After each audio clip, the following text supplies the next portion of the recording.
Welcome to the Ascent Podcast, a show about inspiring people who explain their path to achievement. I'm your host, Joe Burgess, Wealth Advisor at Moxie Wealth Management. Today I want to introduce you to Annamarie Saarinen, and she truly has an amazing story. Her daughter Eve was born with a severe heart condition that was not presenting symptoms. It was a miracle that the doctor found it and saved her life. From there, Annamarie has given her life to changing the landscape of newborn screening. Honestly, throughout this interview, I was thinking how fortunate the world was for a person like her at that specific time to have this experience that sparked change that benefited thousands of children. I'm excited for you to hear my interview with Annamarie. Annamarie, you're joining us now remotely today because you got called into Mayo Clinic, but welcome to the podcast. Thanks for having me. Fun to be here. Well, so we're going to get into your nonprofit and your medical device company, all of that stuff. But before we get going here, maybe to lay a foundation, what did you go to school for? Well, outside of my tiny high school in southern Minnesota, is that what you're talking about? Yeah. I went to school for journalism and health economics. So I was one of the very, very first graduating classes for undergrad and for graduate school that had an emphasis on health economics. So instead of just the traditional MA or MS in econ. So now it's quite a common thing. You hear it often. People are health economists, but back then, not so much. And health economist, what's really your focus then? What were you trying to do? Well, as much as you can have these things figured out when you're 21 or 22 years old, I suppose. I was actually incredibly interested in health policy, even at that time, as a young person. So I thought it'd be kind of cool to come out of school and work in that space, maybe on the public health side of things, but maybe on the private sector side, maybe with commercial payers or in the technology space, med tech or health tech. Ultimately, it kind of worked out brilliantly where I got to actually do for a living what I sort of had an education to do. So not as much health economic, modeling, sitting at the computer, nose to the grindstone kind of numbers crunching, but being able to take kind of the basic principles and applications into the areas that I found really interesting and that I was passionate about, 30 years ago. What was your first couple of jobs then right out of college? I was a reporter for a while. I covered healthcare and I covered government. So I got to be on the bridge in Iowa when Tom Harkin announced his presidential run. Oh, okay. I got to meet the first President Bush in Iowa. I even got to meet Ronald Reagan because he started his career at the radio station in Iowa. That's also a radio station and a TV station. So I was working there as a sort of young reporter, producer. Got it. So it's not, I didn't get to interview him or anything, but I was in the building when he was there visiting his Iowa roots. So was that Des Moines or Ames or Iowa City? Des Moines. Des Moines. Oh, Yep. Okay. Tom Hauser was there when I started. He'd been there for a few years. And so if you're a Minneapolis, St. Paul person, he's a political reporter in the Twin Cities, has been for many, many years now. And I still keep in touch with him. Wow. Back in the olden days. So I did that for a bit, and then I did an internship up here. I worked for KARE 11 and KSTP a little bit. News stations in the Twin Cities, yeah. Yeah. And then I worked in public affairs as a, pretty junior level position with Mystic Lake. Not long after it became Mystic Lake, it kind of had, spun out of Little Six, if you know the history of the casino business here. But it was a great learning experience, right? Because Minnesota was one of the very first states to negotiate their compacts with the tribes around how they were going to set up the future growth of Native American casinos. So I learned a lot during my time there. Well, so it seems like your background just absolutely prepared you for where you eventually went. And we can talk more about it. But why don't we start? Tell me about Eve. My daughter Eve, yes. Well, she's been homesick all week until today. So gratefully, she was able to go to school along with, I don't know, I feel like half of the schools are out with something or another. It's really a rough season for pediatrics. A lot of COVID going around now, but also RSV and influenza. So, she's got a great immune system. So I felt she feels horrible when she misses school because she's ill. And I'm like, well, listen, you can't be that kid. How old is she now? She's 13 now. And she's my youngest of 3. And Eve was diagnosed at 3 days old with congenital heart disease and in heart failure as we were planning to bring her home from the hospital. So she was completely asymptomatic, which turns your world upside down, I think, as a new parent. How did it get found out? We got really lucky. That's what happened. The rounding pediatrician did the normal sort of vital signs pre-discharge check.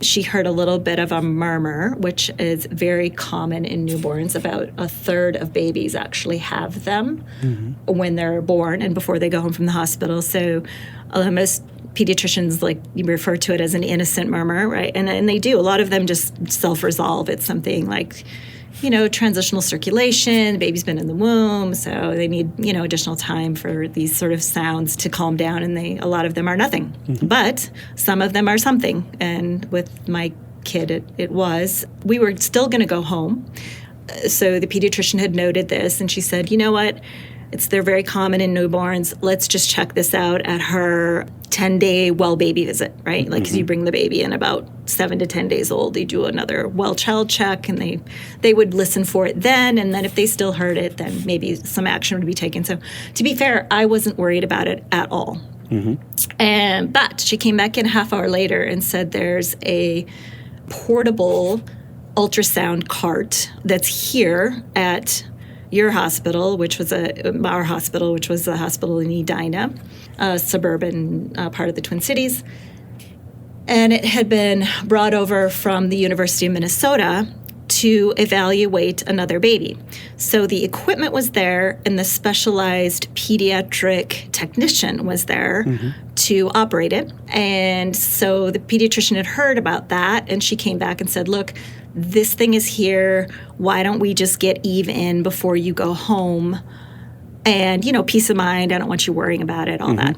And so we did that. And within an hour, there was a cardiologist standing in a doorway to our room telling us our baby was in heart failure and needed to be transported to the University of Minnesota right away. And I remember telling him that he was in the wrong room, that there was another baby that he must be the other baby. And he's like, no, it's not the other baby. Wow. So would Eve have lived had you left the hospital? Doubtful. Her heart was already 3 times the size it should have been and was pushing her organs down into her stomach cavity. So I do not think she would have survived through the first week of life. And I don't think most of her doctors think she would have. Now, could she have become symptomatic enough, say, within a few days, because she wasn't going to be able to feed well, she would start having all the, that I might have brought her into the pediatrician or to the emergency room based on something I saw as her mom, maybe. But I will tell you, the condition she was in, if she had deteriorated to that level, the options for a successful surgery for her would have been next to zero. Because even when they were able to stabilize her, medically manage her condition for those first weeks of life, we ended up flying to Boston to get her surgeries done because her condition was congenital heart disease is complex and rare, but 1% of all babies. So it's like it is and it isn't, right? 1% of all newborns is kind of a lot of babies. If you think of like every 1 in 100 babies has a heart defect. Right. And a subset of those are really critical, like life-threatening in the first days and weeks of life. And Eve had this, right? So she also had this accessory electrical pathway in her heart that caused something called SVT, which is supraventricular tachycardia. Okay. So anything from like a hiccup to a sneeze, to a little baby sneeze, would cause her heart go from normal rhythm up to about 250 beats a minute. Wow. Which is like a hummingbird, if you can imagine. It's like... And that problem on top of her defective valve was just exacerbating the deterioration of the valve. So it was leaking even more and more and more because of the SVT. Mm-hmm. So there were only 2 places in the United States that could do the intervention that needed to happen first, which was an ablation of that accessory electrical pathway before you could do the open heart surgery for the valve. And what does ablation mean? Ablation means taking something that's extra cold and burning it off, but kind of like burning off a node or a tip of something. Got it. Okay. So we do this in adults that have some rhythm issues as well. It's I don't want to say it's quite common, but I mean it's, electrophysiologists do them probably every day at the University of Minnesota or other tertiary centers. But in babies and children, it's quite uncommon. And at the time, as I was saying, there's only 2 places that would even consider doing an ablation on an 8-pound baby. One was Texas Children's and one was Boston Children's.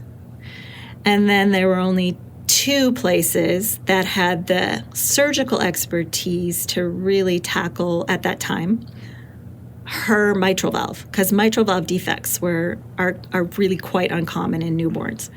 And one was Stanford, and the other was Boston Children's.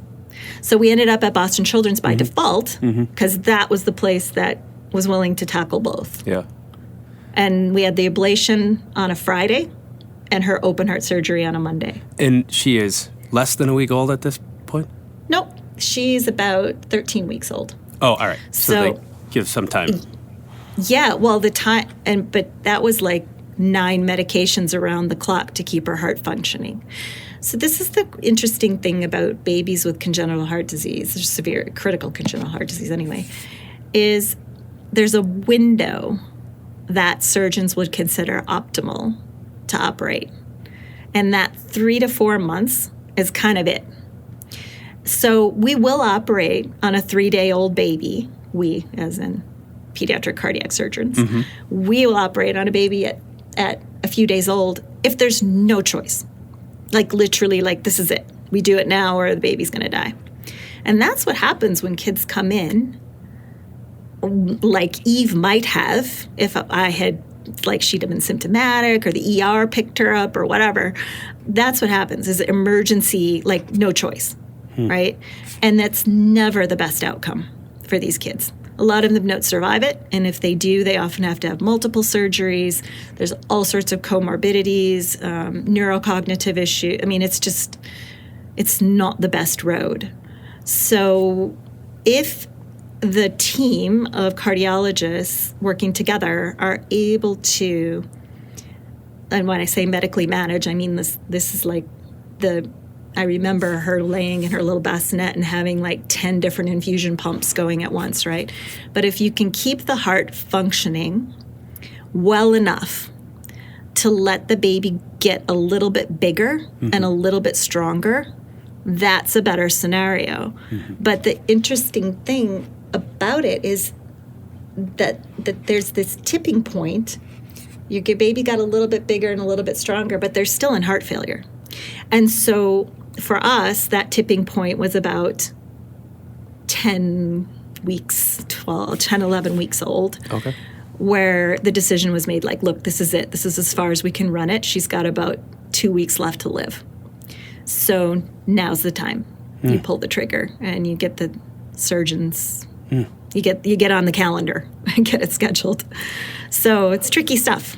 As a parent, I can't even emotionally imagine for that duration. I mean, probably even now, but that 11 to 13 weeks before and during and immediately after the surgery, how are you handling that emotionally? Okay, I think. I'm still waiting for the PTSD to kick in, but, it kind of just hasn't, I think this is any parent of a child that has some sort of life-threatening medical condition. Everything is about getting them through it, and you just put on your armor and you do it. Mm-hmm. I know it was traumatic. I know it was stressful, and maybe my coping mechanism on those long days where there's not much you can do other than, make sure you're there for your baby, reading the book and singing and letting them hear your voice and smell you and all those things, because they're connected to too many cords to really hold them. Mm-hmm. I think I went into that research mode with okay, what happened here? I don't get it. I'm a 40-year-old mom. I don't understand. I had so many level 2 ultrasounds. Mm-hmm. How did this not get picked up prenatally? So you went through the self-blame part. Surely I did something wrong when I was pregnant for my child to have this happen. So there was that. And then just realizing that that's not really what happened, that congenital heart defects are sort of indiscriminate. 20-year-old moms have babies with heart defects. Mm-hmm. 45-year-old moms have babies with heart defects. Mm-hmm. Smokers, non-smokers, higher BMI, lower BMI. It didn't matter, mm-hmm. really. So it wasn't anyone's fault, but I still couldn't figure out, after all of those ultrasounds, I'm how did you not see it? How did you not see it? And I realized that that's not a very sensitive or specific test while the baby's still in the womb. It can pick up some, right, but not all. And so I think this combination of things, once I started researching the literature and what's out there, first is this just the commonality of CHD or congenital heart defects, but then how many kids didn't get lucky like we did, where we got to see it before she left, just barely. How many kids went home? And the answer, the reality in our country, the highest resource country in the world, 1/3 of all babies with heart disease were leaving the hospital without a diagnosis. And 1 out of 5 of those babies was being diagnosed by the morgue. Wow. So imagine that. You take your baby home, you're nursing the baby, or the baby doesn't wake up in the morning. You get to find out, they died of something that if you'd have just known about it, there probably was an intervention. And I find it really interesting, as I've learned about your story and the stuff that you do, that this wasn't known. We're not talking, 1950s or 1960s. You're talking in the last 10 years, right, or 12 years. Well, it was known, right? There were advocacy organizations for congenital heart disease long before Eve was born, long before the Newborn Foundation existed. And the clinicians, certainly knew. But there was still a fair amount of just, I don't know if it was a denial, acceptance, or both among pediatricians and primary care providers that, I can't tell you how many times I heard this from pediatricians. I would never miss a baby that had a critical heart defect that was in my care. I would be able to tell. I would be able to tell. They'd never get discharged. And what I would say to those doctors was that's amazing. I'm so glad for you. Mm-hmm. But you need to understand that 1/3 of your colleagues aren't in that boat. And what are we going to do about that? What are we going to do about those kids that aren't getting picked up in time? And so that's where sort of these long days in the hospital, the research mode, how do we pick this up? There's got to be something outside of prenatal ultrasounds that are only picking up less than half. So that's when I stumbled across the pulse oximetry thing, and it's a very early study phase in Europe that there was 2 or 3 different studies that either had just been published or were still in progress, were going to be published. And actually just literally picked up the phone and cold called the lead researchers or the clinicians on those projects. And I was okay, listen, I've had this. I'm interested in your study design. I'm thinking about going back to the clinical team here in Minnesota and seeing if they're willing to do a similar type study to show that this might be feasible in the United States. And pulse oximetry is where you're testing oxygen levels in blood, right? And you could determine the deficiency in your heart. Sort of. You were right on the first half there. Okay. It's just, the good news is like more people know what pulse ox is now because of COVID, right? It's became like this ubiquitous kind of thing. So it's this little red beam of light that goes through your skin, comes out the other side of your finger and tells you the level of oxygen in your blood. Mm-hmm. And I think what we didn't know at the time was like, oh, that could be an indicator of an otherwise asymptomatic heart problem. Now, it could be other things too, but it's the first sort of flag to go and then pursue a couple of additional tests, look closer at the baby, and figure out if that might be the underlying cause of what we call hypoxemia, right? Mm-hmm. That's just the abnormal oxygen saturation in the blood. So the only place before Eve was born that pulse oximeters were used on babies was in the NICU, which is kind of part of why I'm here at Mayo today. Is I've done a lot of work with the NICU team here, and the sort of adoption of pulse ox it led to many additional opportunities to provide faster care and interventions for those kids. Mm-hmm. So if you're going to use a pulse oximeter, not just on babies that we already know are sick or have something wrong with them, but you want to use them on all babies, right? Like the ones that appear perfectly well and are going to be discharged from the hospital. Mm-hmm. That's a big deal because it's adding it's a public health program, right? So it's a bit different than normal clinicians adopting something as a standard of care. Mm-hmm. And I didn't realize, again, until probably the time I was just starting to see these studies, and I was like, oh, the evidence is actually pretty strong that this works, and it's low cost, and most of the hospitals kind of, well, not most, but a lot of them already have the equipment, and the ones that don't, it's not like, a $200,000 capital investment, right? Sure, an oximeter isn't going to be a crazy amount of money. Mm-hmm. So I went back to our Eve's care team, neonatology, pediatric cardiology, and pediatrics, and to the Minnesota Department of Health. And I said, look, I don't even know if you guys have been looking at this, but would there be any interest in doing a multi-hospital pilot project here to assess the feasibility and efficacy of a test like that? And surprisingly, they said yes, because I kind of thought they'd be like, yeah, thanks, crazy lady, go home. Well, I was going to say, at the time, you're just mom, right?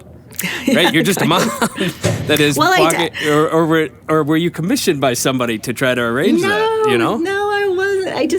I ran the med tech and biotech practice at my firm, so I certainly worked with health professionals in a bunch of different areas. So I wasn't totally naive to how these things work. Right. But I am just the mom, basically, at this point. And they understand that the use case for Eve is significant. This isn't just us. This is happening, to other families. And then you start hearing from them saying, like, yeah, 6 months ago, I had a baby that was asymptomatic. She went home. She came back in cardiogenic shock a week later or whatever. You hear these terrible stories, and there isn't a clinician anywhere that doesn't want to make sure that won't happen to them or to others. So anyway, I think it was surprising and gratifying that they wanted to pursue this research. And in between the time they said yes and the time we started the study, I realized, strangely, that there was an actual policy pathway to adding a condition to the screening panel of stuff that we screen all babies for. Mm. And so because my background's in policy, right, I was like, oh, this is right in my wheelhouse. So that was super exciting to me, and I just kind of met, this is a really cool story, actually. One of the people that I was working on this with at the State Department of Health is in the actual newborn screening unit, right? And they have a committee. And on that committee, the chair of that committee, actually, was a doctor named Piero Rinaldo, who's a clinical geneticist here at Mayo. Okay. So they had me come in and sort of explain, like, oh, here's what we're doing. Here's a little bit about our study and why we're doing it. So I did this little presentation at the Department of Health one night, and this doctor came up to me afterwards, and he's like, well, I know you want your data first, but you might want to consider actually writing up a nomination packet for screening for congenital heart disease or critical congenital heart disease. And I was like, what? There's a federal nomination packet? Tell me about this. I didn't. And so this same guy served on the federal advisory committee on heritable disorders in newborns and children, which is the federal newborn screening committee. And he said, well, a member of the committee has to nominate it, but, it's always better when, you team up with advocacy and, do the thing. And I was like, within 3 months, we had our packet together, and the condition was nominated in Washington, D.C. I flew out there to testify in support of it. And within 9 months of evidence review, really rigorous evidence review, the committee recommended to then Secretary Sebelius of HHS that every baby in the United States should get screened before they leave the hospital. That is amazing. And there you have it. Yeah, it's been about 50 million babies so far in the U.S. have been screened. And it's universal screening, right? That's the whole cool part about the public health component of it, is that it's a safety net. Yeah. It doesn't matter where your baby's born. It doesn't matter about your economic circumstances, whether you can pay for it. It's a public health program, so every baby gets it. And by statistics, then, how many babies have been saved because of that? Rough. I mean, an estimate, of course, right? Probably about 20,000 so far. It's pretty cool. It's amazing. I love it. I love the legacy of it. I love that my daughter's old enough to understand it now and realize that her journey played a role in all that.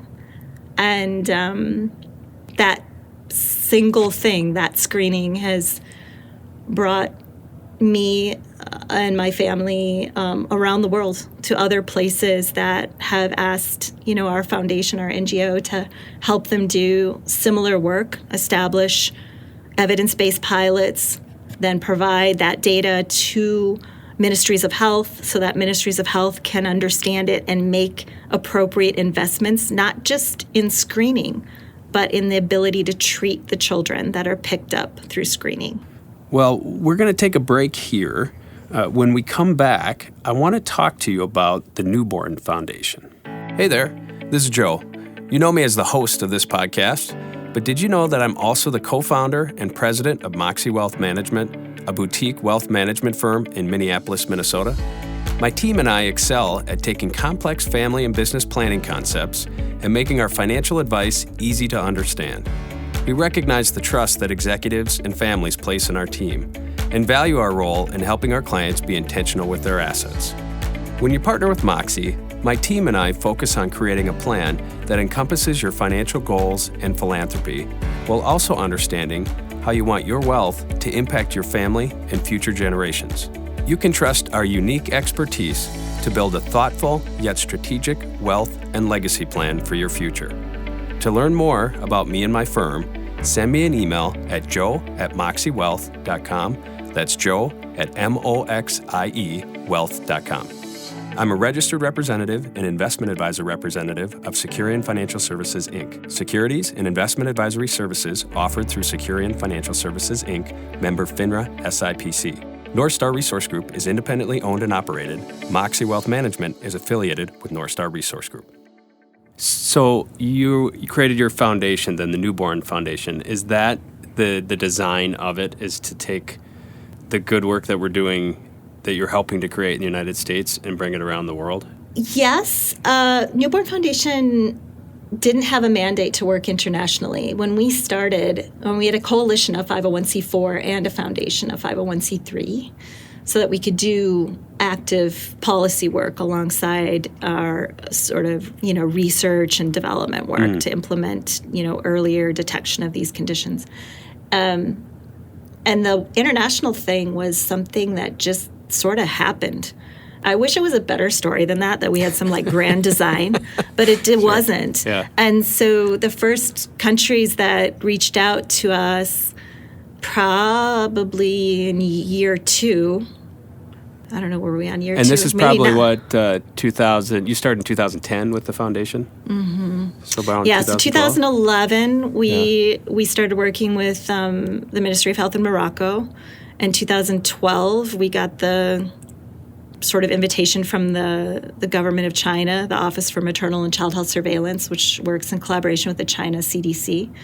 Congenital heart defects had become the number one cause of infant death in China because with implementation of other maternal health programs, they had actually been able to reduce newborn deaths from other things like neural tube defects and things like that, right? So those sorts of interventions had actually helped bring down the rate of newborn death and infant death in not just their country, but many other countries around the world. But as in doing so, congenital heart defects, they weren't going down, they were just holding steady. So they got propped up on the list of things that was, mainly killing babies. So these other countries are hearing about the policy changes that you're, spearheading in the United States, and then they're reaching out to you saying, hey, how do we do this around here? Is that... Pretty close to right. It turns out that the newborn screening community, that sort of public health mechanism, is quite small. A lot of us know each other. And so you end up at the same sort of meetings and conferences and scientific symposia. And that was just one other way, right? Like we would get invited to come and share implementation challenges and hurdles and the things that we'd gone through as, because when the Federal Advisory Committee added it and the Secretary added it to the panel in the United States, each one of the 50 states still had to implement it. And that wasn't without its challenges and its learnings, right? We learned a lot from that. And so other countries got to be the beneficiary of kind of like, look, we tried this and that is problematic, so maybe approach it this way when you start. I feel like literally every country we've worked in has been organic in nature, meaning the person who heads up newborn screening in Mongolia would come and say like, okay, we just saw your presentation. We feel like we might be at a place with our screening program where this is something we could implement.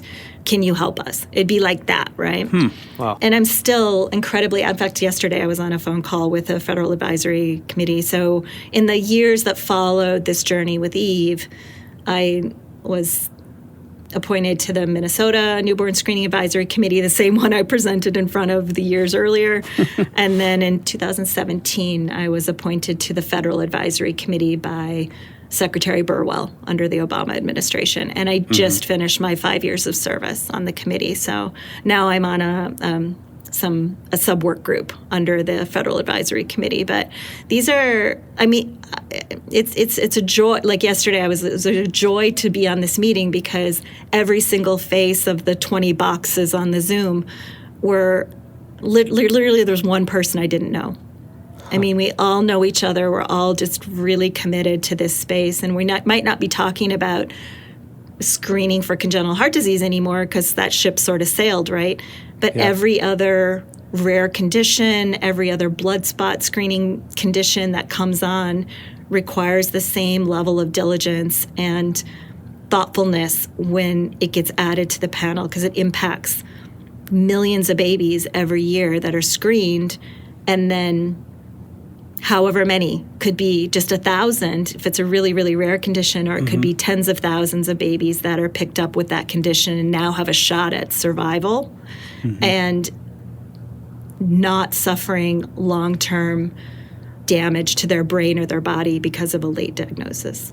Is this a continuation of the work that had been done for 20, 30, 50, 100 years, or the work that your group and the group of people that you know so well, the work that they're doing now, is that new? What I mean by that is it seems like you're having a lot of impact and you're reevaluating and doing all these things. Is that a newer thing, or is that just technology's gotten better, costs have gotten down, we're able to communicate better? What's the space? In that's area? That's a great question, actually. So the newborn screening as a public health program came around in about I hope I don't botch this, someone's going to come after me big time if they hear this, but around the late 50s, early 60s, the very first kind of conditions that we thought hey, if we do this test, if we evaluate the blood from the heel of the baby, we can pick up something that's otherwise undetectable by looking at them, right? That's the value of newborn screening, is these kids are otherwise, not symptomatic. And by the time they become symptomatic, it's too late to do something. So that first condition was PKU. And there's actually a Minnesota tie even to that story. The first mom, I think of her, I love to just fashion myself like, oh, she's just like me. She was the mom who went crazy and decided to advocate for screening because her child didn't get diagnosed in time and is left to live out her life with brain damage, right? So this one first condition kind of opened the door, and there's giants in the field that we now in newborn screening kind of honor, but newborn screening that started there, and then additional conditions got added, very slowly over those first couple of decades. It became one of the greatest, I'm not saying the CDC says it, the greatest public health achievements of the last century. Because that's how many lives were saved or improved because of having that program.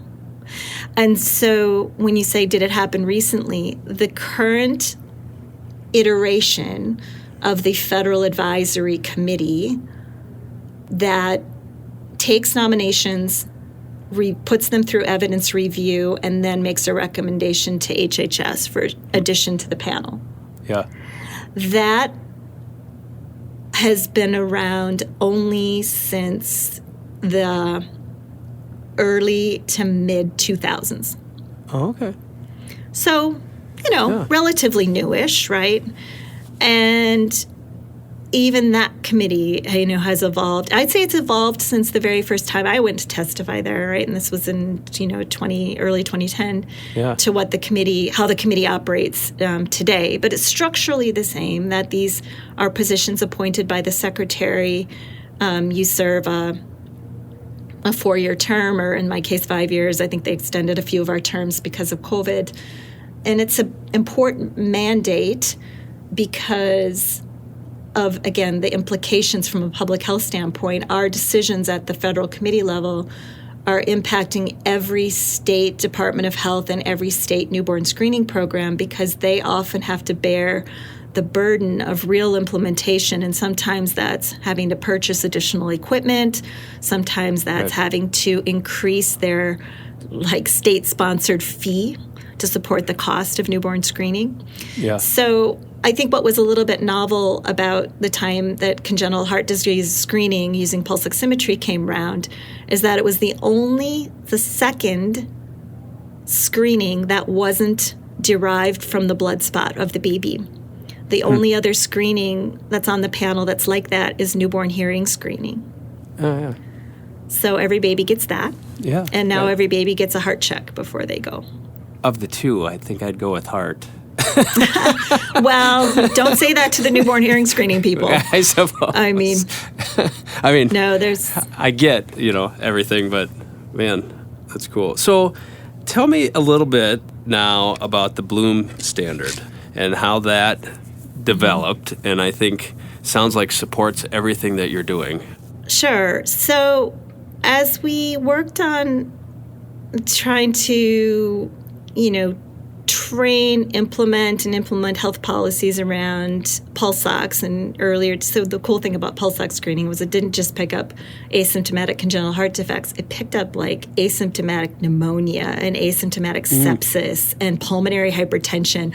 All these things, you would never want a baby to go home from the hospital with those things, not knowing. Yeah. And at least several of those conditions could be readily treated in the birth hospital. You wouldn't even have to refer a baby to the University of Minnesota or to Mayo Clinic, because those were things that could be addressed there. You just could keep the baby in the unit, maybe do oxygen, some antibiotics, And they were really critical things, because if a baby was sent home and they live on a farm, 2 hours away from the hospital they're being born at, and they had otherwise undiagnosed pulmonary hypertension, I mean, good heavens, that's the most horrible story in the world, right? It's completely preventable death, by the time the kid comes in, that they're beyond being able to treat.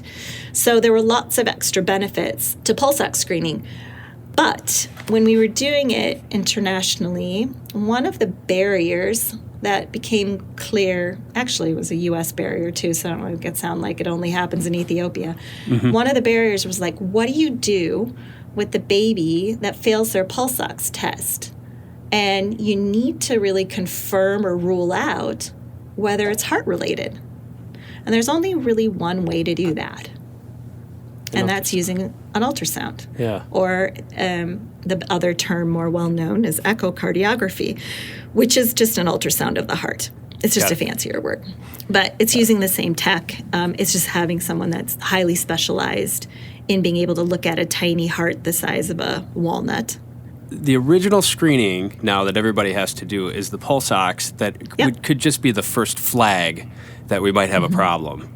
But then ultimately they need an ultrasound to determine if it's really congenital heart disease.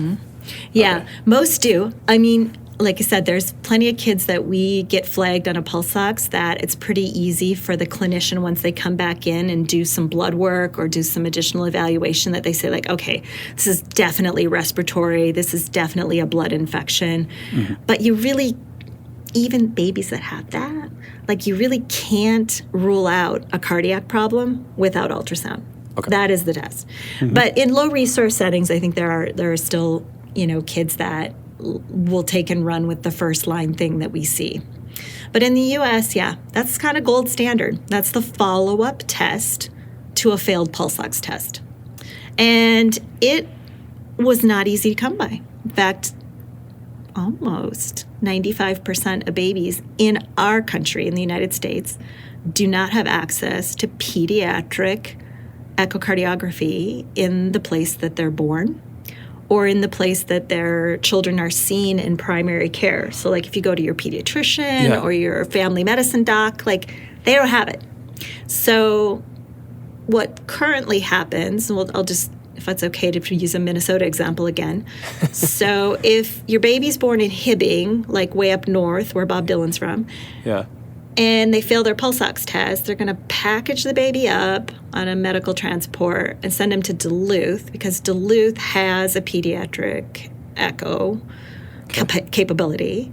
And then if they confirm in Duluth that your baby does have a heart problem, they're going to package the baby up again and send them down to Minneapolis because there's no pediatric cardiac surgical intervention or pediatric cardiac services per se in northern Minnesota. And so it's expensive, it's super stressful for the family, and it's not optimal for the baby. I mean, the 2 times my kid almost died were in medical transport. So I've got my own baggage around that whole scenario. But if we could, at the place the baby was born in Hibbing, do a simple screening level ultrasound. Again, it's like the secondary test. That could flag cardiac anomaly or no. Then we know. Baby doesn't have to go to Duluth. Baby goes straight to Minneapolis. It's faster, it's safer, it's better for the patient and the family. Or if we can rule out that it's a heart problem and it's something else, then that's great too. Right? You didn't unnecessarily. I know my bill going from Fairview Southdale to U of M Children's 13 years ago was $14,000. That was the ambulance ride. To transport about 6 or 7 miles, maybe. Exactly. Right. In a snowstorm. Maybe they had an upcharge that day. I don't know. But it's legit, right? Like it's clunky. And we have a lot of money in the U.S., so we consider these acceptable things, right, to get the child. But I'm just saying it's clunky, even here. Now, if you take that same scenario to rural China or the Philippines or Mongolia, there's nothing. So if there's suspicion on pulse ox and physical exam, the best they can do is tell the family, like, well, we think it could be X. Take your baby here. It's 200 kilometers away. And maybe they'll be able to see you or put you into the queue to have an imaging test, an ultrasound test. Or maybe they won't. Or maybe the family just says, like, we don't have the money to deal with this. Baby ends up on palliative care at home or maybe in an orphanage. Who knows? So you can see why a Ministry of Health in these places would have concerns about the first test if they felt worried about the second test.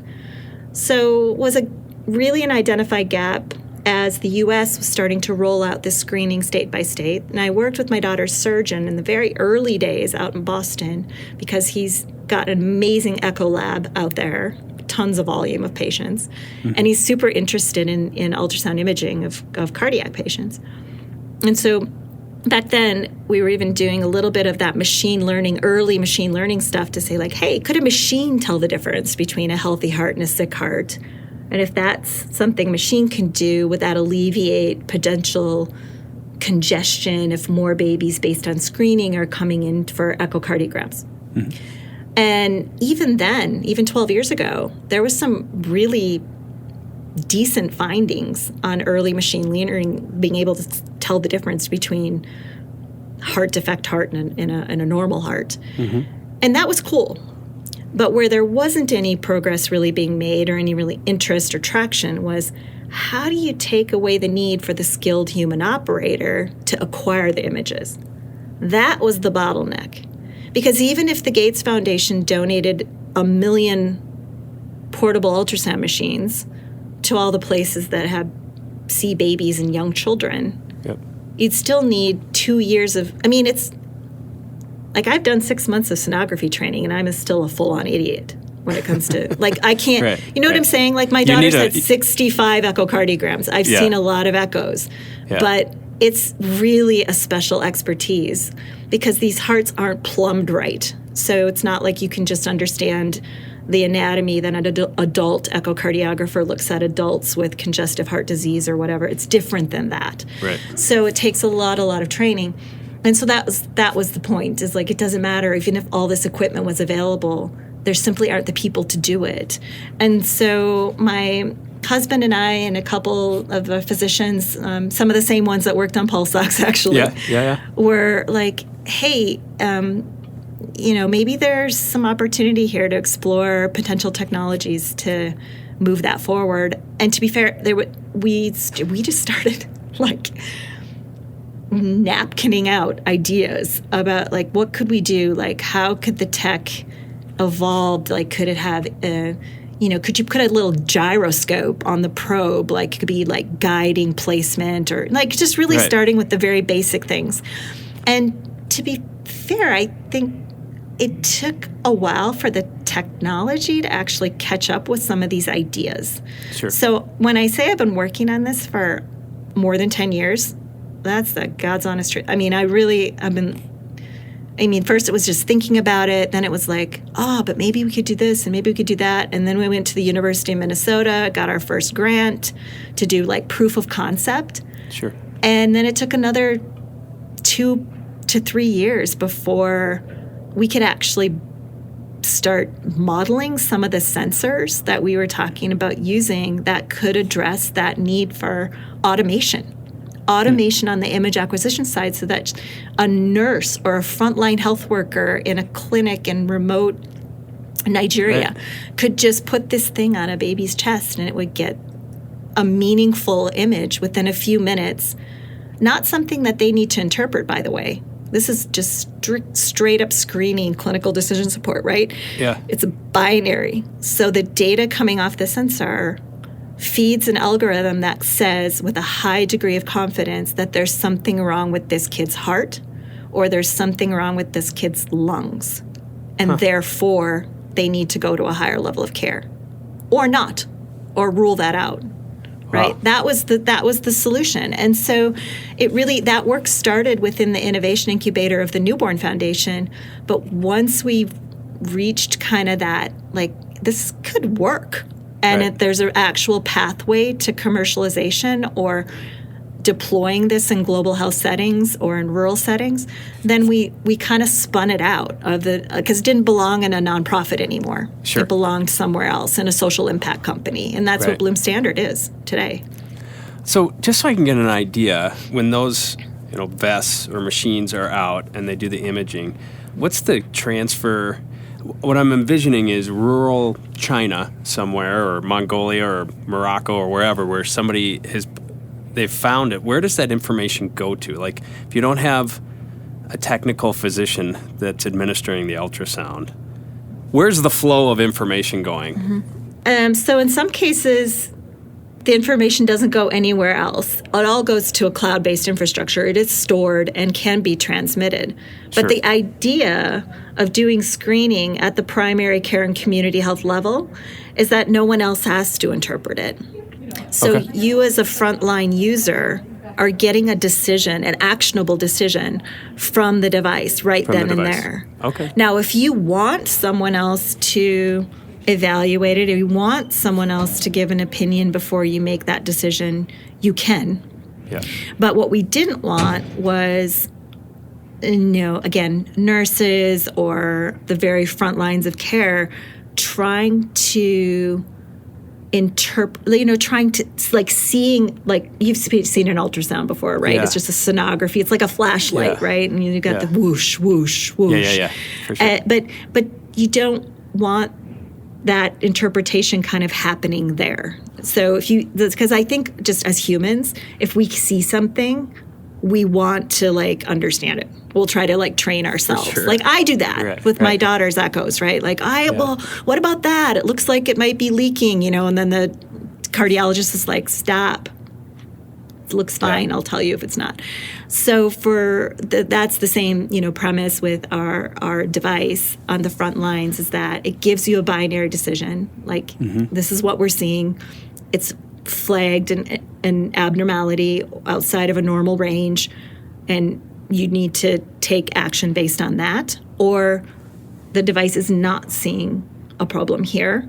Maybe start looking at other causes of, potentially why there's a symptom, or why, why you were doing it in the first place. There must be something else to look at. And that the onus is on us, right? Our hardware and our software, to reach that level of confidence that clinicians that do have all the training, the cardiologists, the pediatricians, that they're gonna trust it. So that's the stage we're at now, is in these sort of feasibility, clinical validation studies with experts, right? Like, we're in the tertiary settings, we're in with people who know what they're seeing, and they can say to us, like, yeah, this view looks really good. It actually looks almost as good as this $200,000 GE ultrasound machine. And so now we know that data will be good from a machine learning perspective. Yeah. That's amazing. As I was preparing for our conversation and knowing your own personal background and how everything came about, you ever think, like, the universe is aligned to have you do what you're doing? Totally. I mean, you know what I mean? Like, I hate that your daughter had to go through anything, but you're like the person that seemed like you were prepared to take this information and do something with it, maybe more so than others, just based on what you had done up to that point. That we're all so fortunate that you were the person that got impacted?